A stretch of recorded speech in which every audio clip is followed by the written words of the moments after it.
പ്രിയമുള്ള ഏവർക്കും എൻ്റെ വിനീതമായ നമസ്കാരം. കഴിഞ്ഞൊരു എപ്പിസോഡിൽ നമ്മൾ സിദ്ധാശ്രമത്തെപ്പറ്റിയും അവിടെ നടന്ന സംഭവവികാസങ്ങളെപ്പറ്റിയും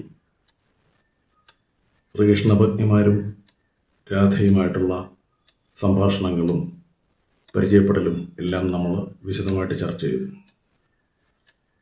അങ്ങനെ രാത്രിയിൽ അവിടെ രാധ ഉറങ്ങി. ശ്രീകൃഷ്ണഭഗ്നിമാർ രാവിലെ കൃഷ്ണൻ്റെ സമീപം ചെന്നിട്ടൊരു കാര്യം പറഞ്ഞു. ഭഗവാനെ, ഞങ്ങൾക്ക് ഒരാഗ്രഹമുണ്ട്. പഴയ ആ രാസലീല ഒന്ന് കാണണം.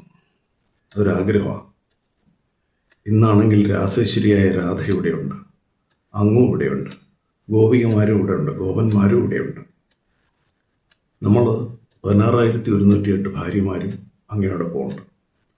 ഇതുപോലൊരു സന്ദർഭം ഇനി ഉണ്ടാവാൻ ബുദ്ധിമുട്ടാണ്. ഞങ്ങൾക്ക് ആ രാസലീലയിൽ പങ്കെടുക്കാനും അത് കാണുവാനും ആഗ്രഹമുണ്ട്. ശ്രീകൃഷ്ണൻ ഒന്ന് ചിരിച്ചിട്ട് പറഞ്ഞു, നിങ്ങളത് രാധയോട് പറയും. അവർ നേരെ രാധയുടെ അടുക്കൽ ചെന്നിട്ട് ഈ വിഷയം അവതരിപ്പിച്ചു. രാധാകൃഷ്ണനെ നോക്കി ഒന്ന് ചിരിച്ചു. ചിരിച്ചിട്ട് അവരോട് പറഞ്ഞു, ശരി, നമുക്ക് രാസലീല നടത്താം. അങ്ങനെ മാധവ മാസത്തിലെ വെളുത്ത വാവ് ദിവസം, പൗർണമി ദിവസം രാസലീലയ്ക്കായി തിരഞ്ഞെടുക്കപ്പെട്ടു. മാധവ മാസത്തിലെ പൗർണമി വന്നെത്തി.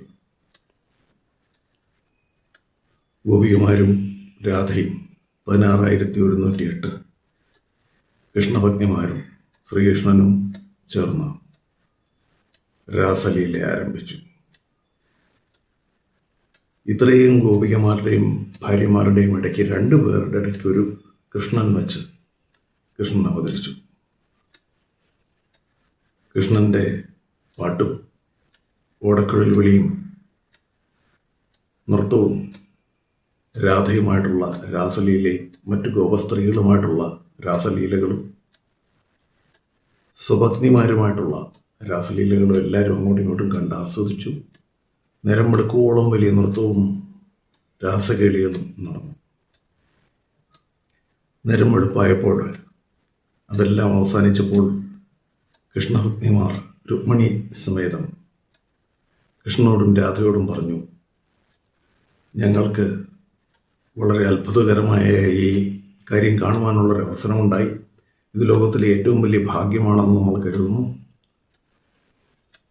വൃന്ദാവനത്തിൽ നടന്ന രാസലീലയെക്കാട്ടിൽ എത്രയോ വലുതാണിത്. ഇത്രയും അംഗസംഖ്യ കൂടുതലുണ്ട്. 16,108 ഭാര്യമാരും ഗോപികമാരും രാധയും കൂടി ചേർന്നിട്ടുള്ള ഈ രാസലീലയോളം വേറെ ഒന്നും ലോകത്തിൽ വരാൻ സാധ്യതയില്ല. അത്ര ബൃഹത്തായിരുന്നത് എന്ന് പറഞ്ഞപ്പോൾ രാധ ഒന്ന് ചിരിച്ചിട്ട് പറഞ്ഞു, വൃന്ദാവനത്തിലെ രാസലീലയും ഇതിനെയും കൂടെ നിങ്ങൾ താരതമ്യം ചെയ്യരുത്. വൃന്ദാവനം എന്ന് പറയുന്നത് വേറൊരു ലോകമാണ്. ദിവ്യദ്രുമങ്ങൾ പോത്തു നിൽക്കുന്ന വനങ്ങൾ, പൂക്കളെ കൊണ്ട് ചാഞ്ഞു നിൽക്കുന്ന വല്ലികൾ, മധുകൊണ്ട് മതമേറി മൂളി നടക്കുന്ന വണ്ടുകൾ, കളകൂജനം നടത്തുന്ന കിളികൾ, യമുനയുടെ തീരത്തെ മണൽപ്പുറങ്ങൾ, ലതാ നികുഞ്ചങ്ങൾ, യമുനയിൽ തട്ടിവരുന്ന മന്ദമാരുതൻ്റെ സുഗന്ധം, ഇങ്ങനെ എന്തുകൊണ്ടും വളരെ വിശിഷ്ടമായിട്ടുള്ളൊരു സ്ഥലമാണ്. ഗോവർദ്ധനം ഉൾപ്പെടെയുള്ള ഗിരികൾ, അവിടെയൊക്കെയുള്ള വനങ്ങൾ, അവിടെയൊക്കെയാണ് ഈ രാസലീല നടന്നിട്ടുള്ളത്. ആ രാസലീലയിൽ കാലിക്കോലും ഓടക്കുഴലും കയ്യിലേന്തി മല്ലവേഷം ധരിച്ചു വരുന്ന കൃഷ്ണൻ ഓരോ ഗോപികമാർക്കും ഓരോ കൃഷ്ണൻ വെച്ചിട്ടാണ് വിളയാടിയിരുന്നത്. ലതാ നികുജങ്ങളിലെ ഒളിച്ചുകളി, കാലിക്കോലും കുടലും തട്ടിപ്പറിച്ചുകൊണ്ടുള്ള ഗോപികമാരുടെയും മറ്റും ഒളിച്ചോട്ടം, കൃഷ്ണൻ അവരെ തേടി പുറകെ പായുന്നത്, ഉത്തരീയത്തിൽ ബലമായിട്ട് പിടിച്ച് തല ചായച്ചുകൊണ്ടുള്ള ബലചുംബനങ്ങളും ആശ്ലേഷങ്ങളും, മറ്റനേകം കളികൾ, ഒളിച്ചു കളികൾ, നീരാട്ട്, ഇങ്ങനെയുള്ള കാര്യങ്ങളൊന്നും ഇവിടെ സംഭവിച്ചിട്ടില്ല. തന്നെയല്ല, അന്നത്തെ കൃഷ്ണൻ നല്ലത്. അന്ന് കൃഷ്ണൻ ഗോപബാലനായിരുന്നു. ഇന്ന് കൃഷ്ണൻ രാജാവാണ്.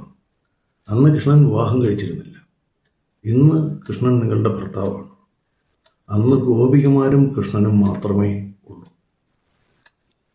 അതുമായിട്ട് ഇതൊരിക്കലും കമ്പയർ ചെയ്യരുത്. അതിൻ്റെ ഒരു നിഴൽ പോലും ആകാൻ ഇതിന് സാധ്യതയില്ല. വൃന്ദാവനവും ഗോവർദ്ധനവും ലതാനികുഞ്ചവും ഒക്കെ അടങ്ങുന്ന കൃഷ്ണനും ഗോപികമാരും അടങ്ങിയ രാസനൃത്തം അത് ഇനി ഉണ്ടാവില്ല. കാരണം കൃഷ്ണൻ അവിടെ നിന്ന് പോന്നു. അതുകൊണ്ട് നിങ്ങൾ ഉദ്ദേശിക്കുന്ന ഒരു രാസലീലയല്ല ഇവിടെ നടന്നത്. അത് നിങ്ങൾ ദയവായി മനസ്സിലാക്കുക. ഗോപികമാർ പറഞ്ഞ, രാധ പറഞ്ഞ ഈ കാര്യങ്ങളൊക്കെ കേട്ട് കൃഷ്ണഭഗ്നിമാർക്ക് ലജ്ജ തോന്നി. അവരുടെ ഡംഭ്, അഹങ്കാരം, ഞങ്ങൾ ഉള്ളതുകൊണ്ടാണ് രാസലീല ഇത്രയും ഗംഭീരമായത് എന്നുള്ള വിചാരം, ഇതെല്ലാം അസ്തമിച്ചവർ ഒന്നും മിണ്ടാതെ കൃഷ്ണനെയും രാധയും മാറി മാറി നോക്കി നമിച്ചു നിന്നു. അടുത്ത വേറൊരു വിഷയമായിട്ട് അടുത്തൊരു അധ്യായത്തിൽ നമുക്ക് വീണ്ടും കാണാം. അതുവരെ ഏവർക്കും നമസ്കാരം.